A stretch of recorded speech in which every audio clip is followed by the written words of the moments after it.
First story. My husband disowned his father after he replaced my husband with his new family and skipped his birthday to go on a vacation with his new family. But it's been 20 years and his father has changed. So I threw a surprise birthday party for my husband, just like his 12th birthday, where his father abandoned him and forced a reconciliation. But my husband smashed the cake and left. My husband, 33M, has had no contact with his father for nearly 20 years now. I, 32F, knew about the estrangement since we first started dating almost a decade ago. He told me about it in pieces late-night conversations, usually after a few drinks or when something triggered him. There wasn't one single event, but a pattern of being ignored, excluded, and emotionally sidelined throughout his childhood. When he was around 8, his dad remarried and moved from Los Angeles to Chicago with his new wife and her son. My husband stayed back with his mom. His parents split when he was 6, and visits to his dad's became a yearly, then a rare thing. He used to spend about 3 weeks in the summer there, but even those visits were mostly him being dragged along on family trips where he felt like an outsider. No one really made room for him. He wasn't included in birthdays or family vacations unless it was convenient. He told me that on his 12th birthday, he asked for a Pokemon cake, but they left for a trip to Wisconsin Dells that weekend with just his stepbrother and forgot his birthday entirely. That was the turning point. He stopped going after that. Said it was like being invited to a party where you're the unwanted guest. He officially went no contact at 14. He ignored his dad's calls, returned gifts, and didn't respond to letters. And honestly, I don't blame him. I've seen how deep that wound runs. We got married in 2020. It was small, only about 30 people. His father wasn't invited, nor was any of his dad's family. When his dad called to ask why, we told him it was a tiny ceremony due to COVID, which was technically true, but also a lie because we absolutely didn't want him there. My husband didn't even hesitate when I asked if we should tell him. No, it's not his day, was all he said. Now here's where it starts to get complicated. Over the past 5 years, I've watched my father-in-law try clumsily, but consistently to rebuild some kind of relationship. He's sent birthday cards, gifts, and gift cards, and even offered to pay for our honeymoon.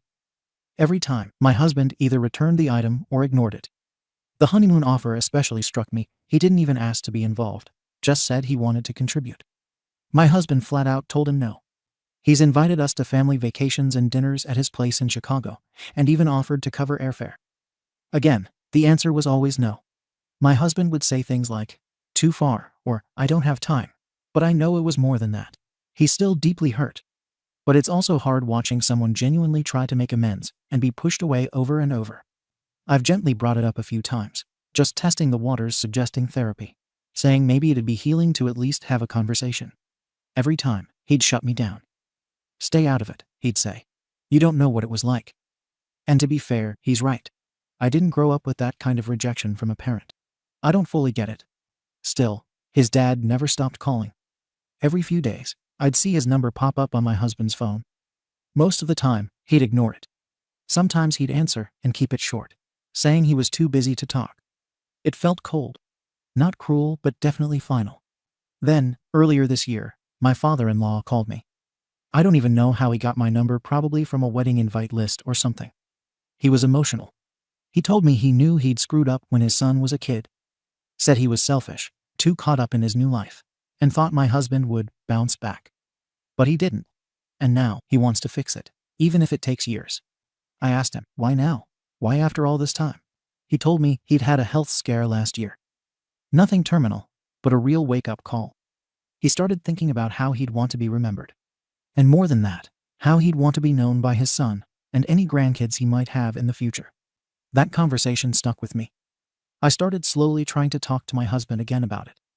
I told him his father was really trying, that his half-brothers, who were all adults, now wanted to meet him too, and that maybe it was worth giving them a chance. His response: "It's a little too late for that. I'm married, we're starting a family," and now he notices. What about the last 10 years? What about when I was crying into my pillow at 16 because he forgot my birthday again? And he wasn't being dramatic. I remember those nights. I remember sitting with him in our tiny apartment back in college, watching him scroll through his dad's Facebook posts, family dinners, game nights, ski trips, and asking me, why wasn't I ever good enough? So yeah, I get it. But at the same time, if someone's making an effort, and they're being sincere, don't they at least deserve a shot? This July, for my husband's birthday, his dad reached out to me again. He said he'd be in LA for a work conference and wanted to see if there was any way he could see his son, even briefly. He said he'd been thinking of throwing him a little party, just something small, maybe dinner and cake. That's when I had what I thought was a good idea. I helped plan a surprise birthday party. Family and friends were invited, including his father and his half and stepbrothers. I figured if he just saw them, maybe something would soften. Maybe seeing that they wanted to be there for him would unlock some part of him that still wanted the same. We went all out: decorations, food, drinks, everything. His dad even got a custom Pokemon cake, the one he never got as a kid. When my husband walked in, the look on his face said it all. Shock, confusion, and then just cold. He scanned the room, saw his dad, his brothers, then the cake. His dad came over, smiling nervously, and said, "Happy birthday, son. We're finally celebrating right." My husband looked at the cake, picked it up, and smashed it on the ground. He looked at his dad and said, 12 years too late. I asked for that on my 12th birthday, and you left on vacation without me. Do you really think I'm a kid who still gives a SHT about cake?" Then he stormed out. His dad just stood there, staring at the smashed cake like he'd been punched. His half-brothers looked uncomfortable. One of them quietly started helping clean up the mess, while the other tried to console their father. Guests who didn't know the backstory were whispering and making excuses to leave. The whole thing dissolved in minutes. I stayed behind for a second, apologizing to people as they left, before I finally went after my husband. He wasn't in the parking lot. He'd already called an Uber and gone home. When I got back, he was sitting on the couch, looking like a wall. I started to explain, but he cut me off. "Why would you do that?" I told him I thought it would be healing for him to see his dad. That maybe this was a chance to start over. He snapped. "It's not your job to fix this. It's not your trauma. You don't get to decide when I'm ready." I said, "You're the one who used to cry about not having him in your life. You'd talk about how he forgot your birthdays, how you'd check his Facebook to see him with his other kids. Now he's here trying, and you won't even give him a chance." He stood up. "No." He made his bed. He had years to fix this when it mattered. "I'm not some project you can put back together because it makes you feel good." We went in circles. I told him his father had admitted he was wrong, that he was trying, that he'd changed. My husband said he didn't care. Apologies don't erase childhood. He left me behind for a new family. You don't get to pick up the phone when you're almost 60 and decide you're dad again. He's a stranger. That's it. Then he said something that's been eating at me since. "Why are you picking him over me?" I tried to explain that I wasn't picking anyone over him. I just wanted him to have closure. I wanted him to at least see that his father cared now. But he wasn't hearing it. He walked out of the room and shut the bedroom door. He hasn't really spoken to me beyond basic stuff like "pass the salt" or "I'll be late." It's been weeks. I feel awful. I wasn't trying to betray him. But I also can't ignore how sad it is to watch his dad keep reaching out and getting shut down. This man calls every few days just to hear his son's voice. He's admitted fault. His other kids want a relationship with their brother. And my husband just keeps rejecting all of it. I also keep thinking about the smashed cake. That wasn't just anger. That was hurt. That was a 12-year-old boy finally getting the cake he wanted but too late to matter. It was raw. It was sad. But now I'm stuck in the middle. His father still calls me. He left me a voicemail after the party saying he was sorry for messing everything up, and that he'd back off for a while.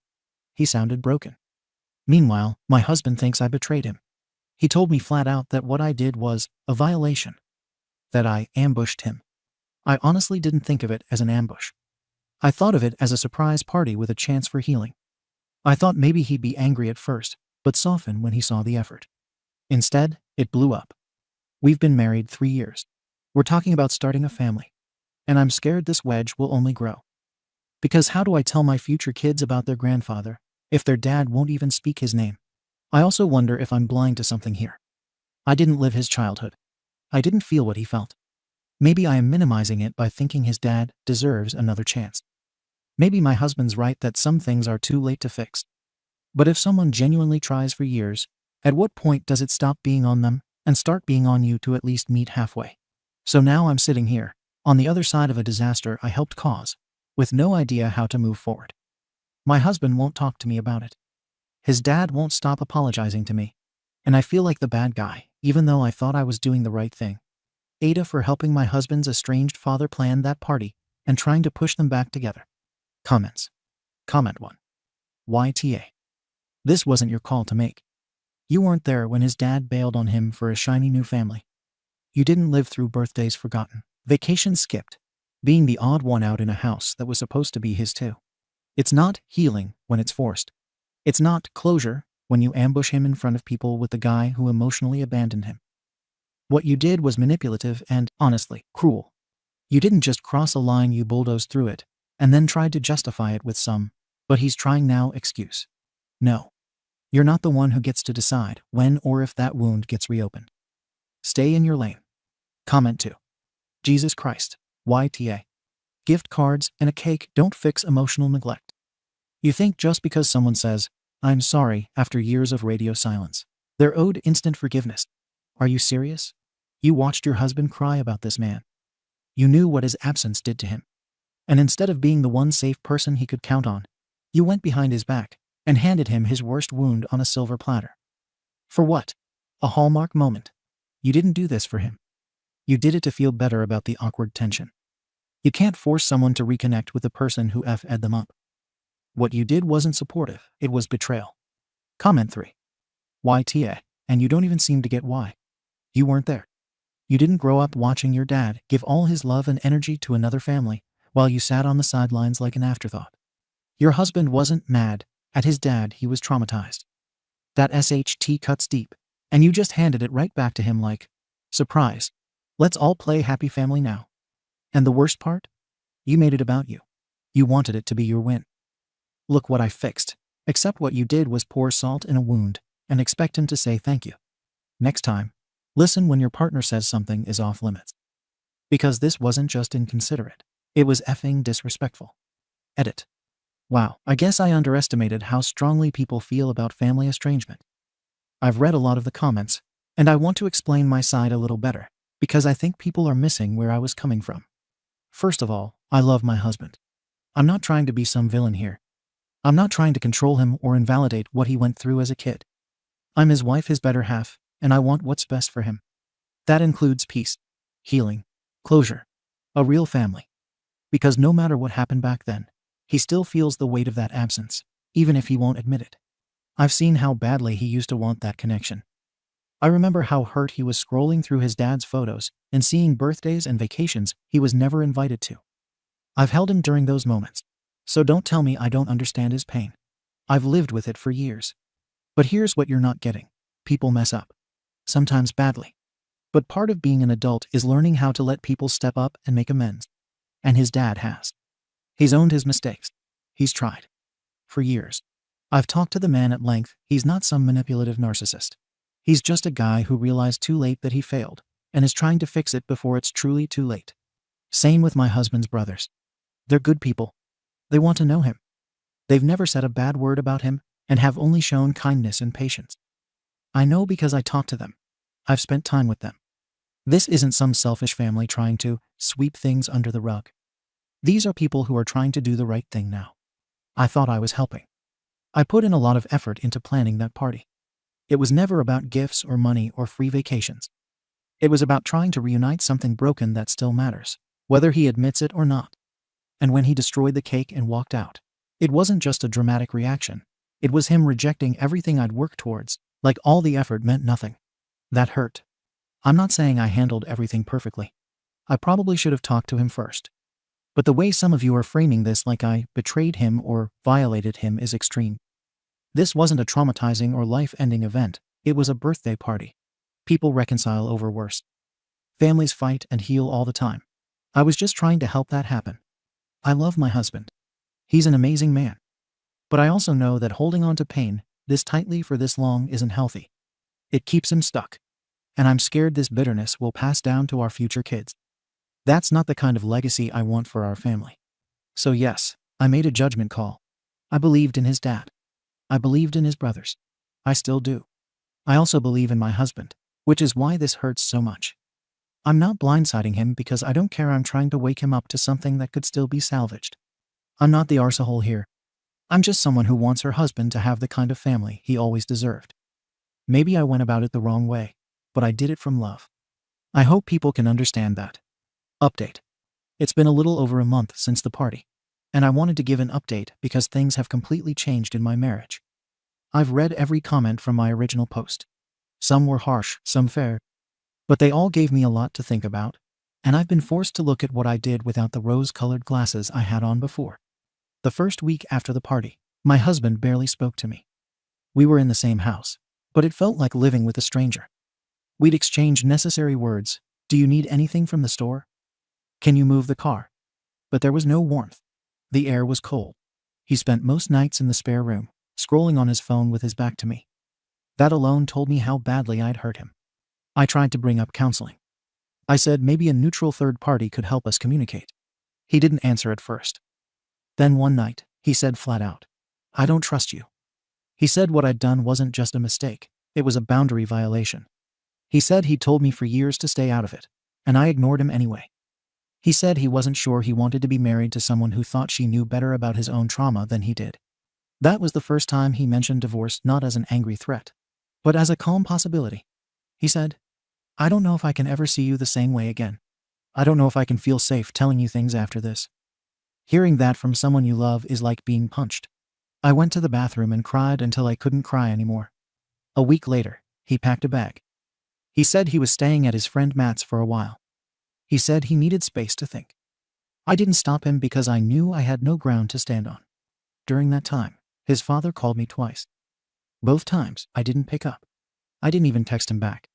I realized I had no right to keep talking to him behind my husband's back anymore. Whatever bridge there might have been was burned the night of that party. 2 weeks later, my husband texted me saying he'd met with his father. Not for reconciliation, but to tell him, face to face, to stop contacting him. He didn't invite me to the meeting. He didn't give me any credit for setting it up, or anything like that. He just did it on his own terms. When I asked him how it went, he said, "It's over." That was all. I haven't heard from his father since. He came back to the house a few days after that meeting. He's back in our bed, but it's not the same. There's a politeness to everything, like we're coworkers who happen to live together. He still hasn't said the word divorce again, but it's hanging there. He hasn't agreed to therapy. He hasn't said he forgives me. It's like he's shut a door inside himself, and I'm standing on the other side. I've been forced to really sit with what I did. When I wrote my first post, I was defensive. I kept saying I was doing it for him, or for his own good. But I've realized how arrogant that was. I acted like his trauma had an expiration date. Like it was a wound you could just put a bandage on if you tried hard enough. That's not how this works. And in trying to force healing, I ended up being another person who didn't listen to him. I also see now how much of my motivation was about me.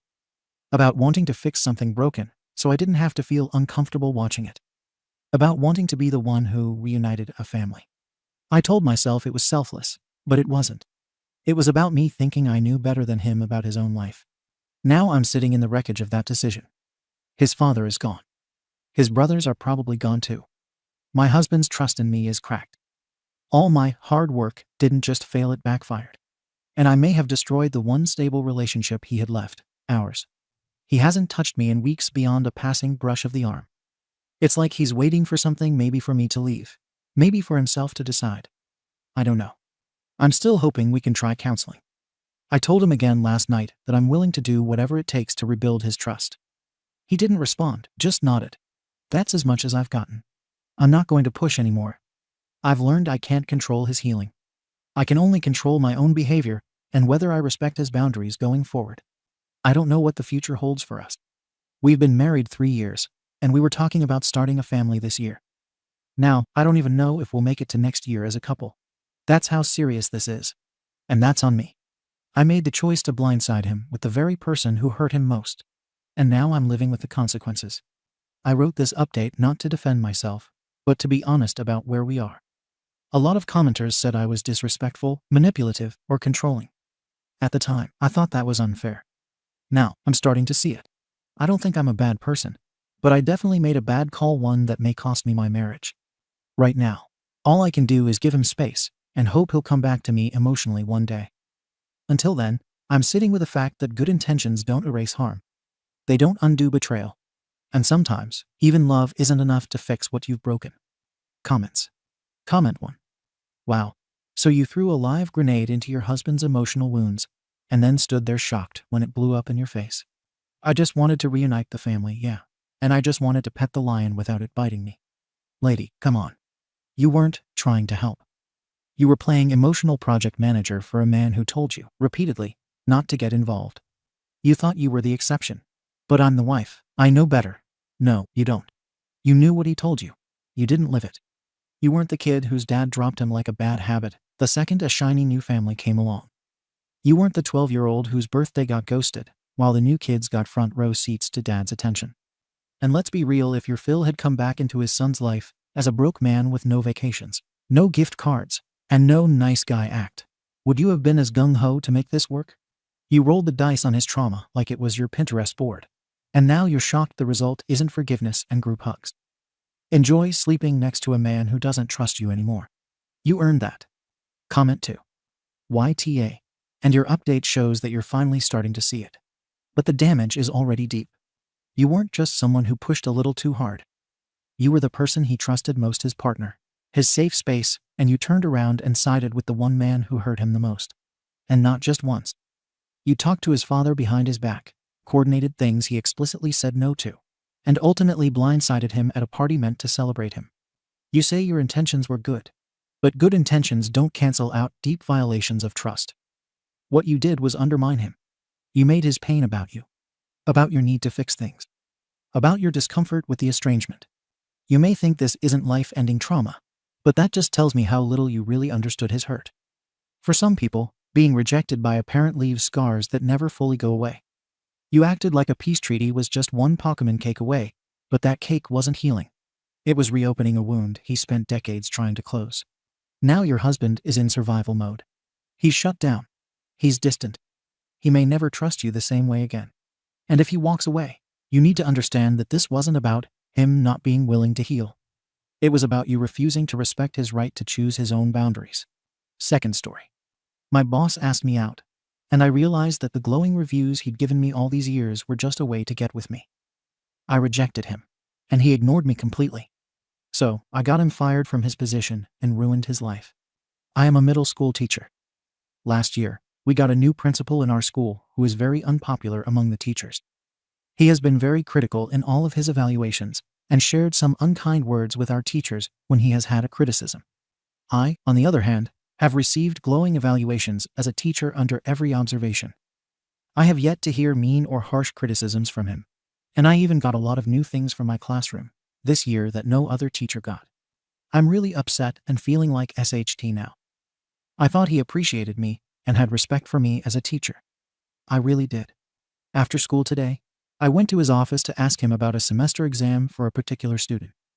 After we discussed the student, he got up and shut the door and sat in the seat beside me. I got a pit in my stomach because I thought I was being disciplined for doing something wrong. He then said that he had heard me saying that I get together with friends on the weekends to play cards. He asked if I'd ever like to get together, just the two of us, and play cards at his house. He was very clear he did not mean it as a date because he is my direct supervisor, and that he meant it just as friends. Not sure I believe that. He just asked me not long ago if I was making another visit soon to state where my ex-boyfriend lives, and I told him that I wasn't with that guy I used to visit, so no.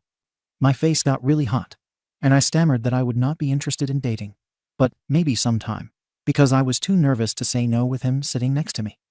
I have been really upset since I got home. I've been so stupid to actually think that I was a great teacher. I feel like it's all been a lie, and I just want to curl up in a ball and cry. All of my glowing evaluations mean nothing. I plan to go in his office before school very early tomorrow and tell him that I thought about it and am not interested and think that it would be a bad idea to spend time together under any circumstance. What is the best way to approach this? How do I pick my self-esteem back up? TLDR. My principal and boss asked me out, not as a date, and I'm really steamed and upset. Comments. Comment 1. All of my glowing evaluations mean nothing. Just because he likes you doesn't mean that you aren't a good teacher and that your work is not excellent. Don't let him have such power over yourself. Do you love your students? Do you do your best to give them a good education? Do they get along with you? Focus on that, not on him. OP. My students brighten each and every day for me. I try to make the subject as interesting as possible, and I'm excited to come to school each day. I love each of my colleagues as well. They always ask me why I'm in such a good mood. I take the time to chat with them and see them as often as possible. I have been at the school 2 years longer than this man. Comment 2. My wife is an elementary school teacher, and her principal did the exact same thing last year. The teacher in question filed a complaint with the Teachers Association and the superintendent. The district took it super seriously, and the principal was fired and replaced before the end of the school year. You should file a grievance. The principal has a lot of power over the teachers in a school, and I can't think of a way to look at a situation like this without there being a serious problem. OP. I feel like I'm in a sticky situation, because he made it clear in telling me that he was not interested in dating, but just hanging out alone, right? What should I say to him? On the other hand, I do wonder if this could be a blessing in disguise for all of my teacher friends. They are so unhappy. I hate to see them miserable at work. Update. So, the original post is here. But the short version is that I am a teacher in my late 20s who was asked out by my principal last December. Or should I say, former principal. I'll call the principal Mr. S. One thing I noticed in the original post is that many replies said to contact HR immediately. Those comments were pretty out of touch with my actual small school system in a tiny community. The chain of command goes from principal, then directly to superintendent of schools. Also, that means that transferring to another school in the district would be out of the question. I thought comments telling me to leave or transfer were taking it a bit too far. I adore the school, and I have more self-respect than to just leave an uncomfortable situation. I received so much encouragement from others in my original post. The next day after I wrote the post, I left very early for school. I arrived before any other teachers were there, only Mr. S in his office. I left a recorder in my pocket legal in my state, and walked into his office to ask if I could speak with him.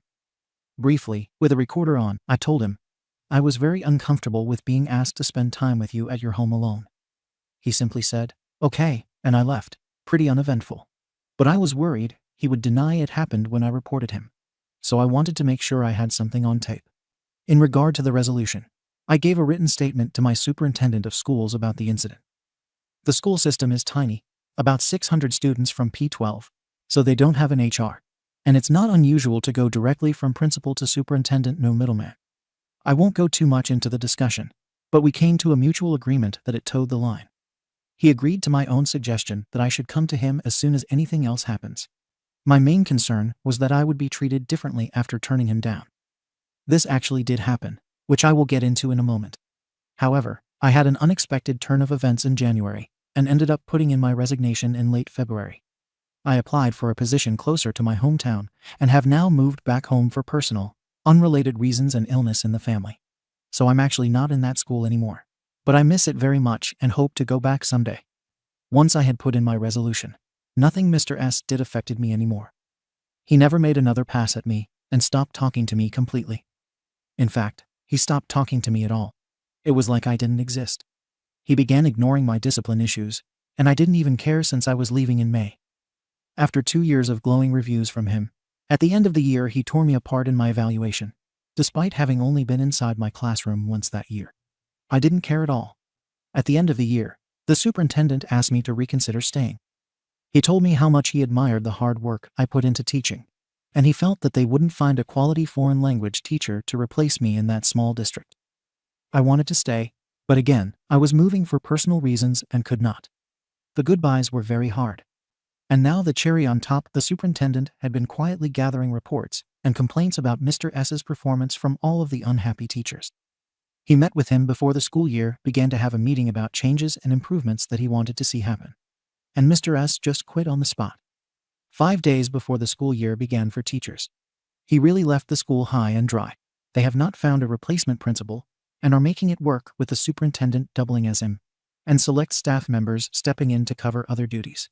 So, all in all, he is now the most hated man in the school district. And I don't have to be there among all the madness this year. The superintendent has also emailed me recently to let me know that I am welcome to come back to that district at any time. Thanks for listening. TLDR.